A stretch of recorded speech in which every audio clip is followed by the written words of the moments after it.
In round 8 of the Mitropa Cup, Austria crashed through the finishing tape to claim first prize. They defeated the Czech Republic 2.5, 1.5, and that means with 1 round to spare they are now 4 points clear and of course can't be caught. So I think it's only fitting that we look at the decisive game from their match today, and it's the game between Andreas Diermair with the white pieces representing Austria and Wojciech Rojicek from the Czech Republic. Well, it's not a spectacular game, but there was some nice technique from white. You can see here that after 29 moves, white has an extra pawn. So let's see how white safely brought in the point. First of all, good technique. He exchanged a pair of rooks, and that simplifies the task. And the rook came back. So that protects the pawn. And the rook is in an excellent position here, cutting off black's king, preventing the king from coming across to the queen side. You know, one possible idea for white here is rook c3 behind the passed pawn to push the passed pawn, but then the king comes across to blockade. Much better to leave the rook on the e file, cutting off the king. And white's plan is very clear. White's king comes across and then will support the c pawn down the board. Black desperately needs counterplay, so wanted to try and isolate a pawn on the queen side. Let's see how this happened. King comes across and black gets there just in time. White would like to play king c3 and then activate the rook, and that would be decisive. So a4. White exchanged off, of course.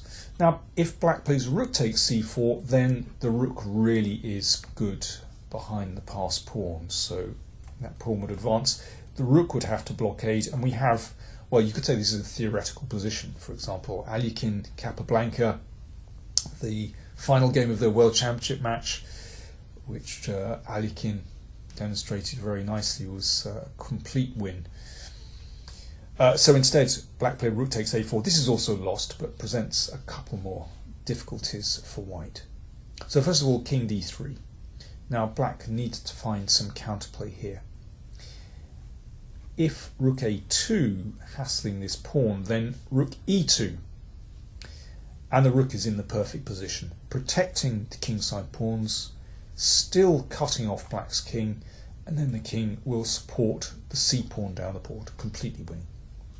So instead, black tried rook a3 check, pushing the king forward. Well, that's where white's king wants to be.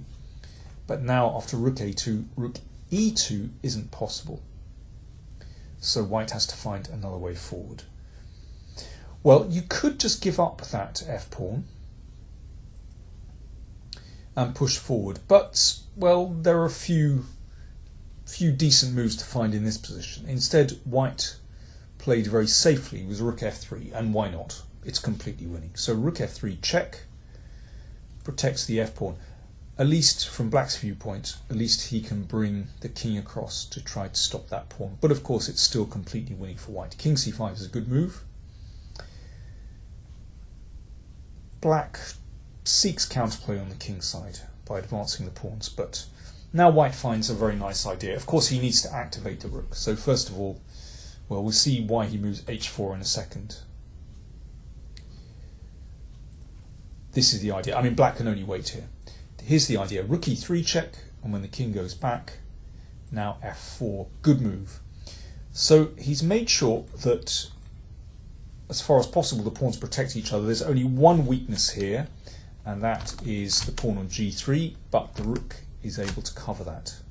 And these pawns on h4 and f4, of course, fix black's kingside pawns, and that makes them easier to attack. So the next stage, black can only wait, the next stage for white is to activate the rook. So the rook coming around to hassle these pawns. Good idea. Black waits again. And now I think it's pretty easy just to check and take on h7. But first of all, white played h5. It's also winning. The idea is to break up black's pawns and weaken them. Well, black doesn't have much alternative here. He took on h5. and then the rook came in to take on h7. Very good. And now here probably the most tenacious is to play rook h1, but this is still completely winning for white. Very, very simple really. You know, the rook is active, the king and pawn, well, they're in good positions. Instead, black played rook g1, which makes life even easier, because now white is able to win another pawn. Rook h5. So obviously rook takes pawn, rook takes, that's 2 extra pawns. King protects you the pawn, and now just rook g5. White is 2 pawns up. The king is tied to the f pawn, and now it's very easy for the king and pawn to shuffle down the board, completely winning for white. So here black resigned. So there we are. Austria won the match. Congratulations to them. It's been a very powerful and convincing performance from them. I've got time to show you one more game, and this is a position from the game between Rojicek Paehtz and Srbis from the Germany-Croatia game. I was going to say this is the save of the day, but this is really the save of the tournament. Here Paehtz is 3 pawns down with an exposed king, completely winning for black, and there are many ways to win this. Black got all excited and played very quickly queen g5.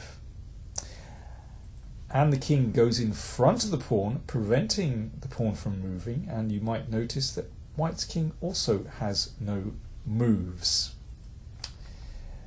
Now, with the benefit of hindsight, black might have simply exchanged queens here, going into a rook and pawn endgame, 3 pawns up. Not too many difficulties there. Instead, after a few seconds thought, rook f4 was played. Oh dear. And now Paehtz found rook c7 check. This is very unfortunate for black. If the king goes up to h6, white can give up the rook and then give up the queen, and that is stalemate. And there's no way out of that. Black played rook f7. The rooks were exchanged, and now white just needs to get the right check, but that one isn't too difficult. And the king went back, and now queen f7, and black didn't bother playing king d8, which would mean queen d7, and the queen has to be taken. Black simply took the queen, and that is stalemate. A very unfortunate finish. Let me see. In the women's section, Hungary defeated the Austrian second team by 2-0, but Italy in second position only drew with Slovakia 1-1. So that means Hungary now have a 2-point lead going into the final round, but they have to face Italy. So Italy still have a chance if they beat Hungary. So look out for my round report tomorrow.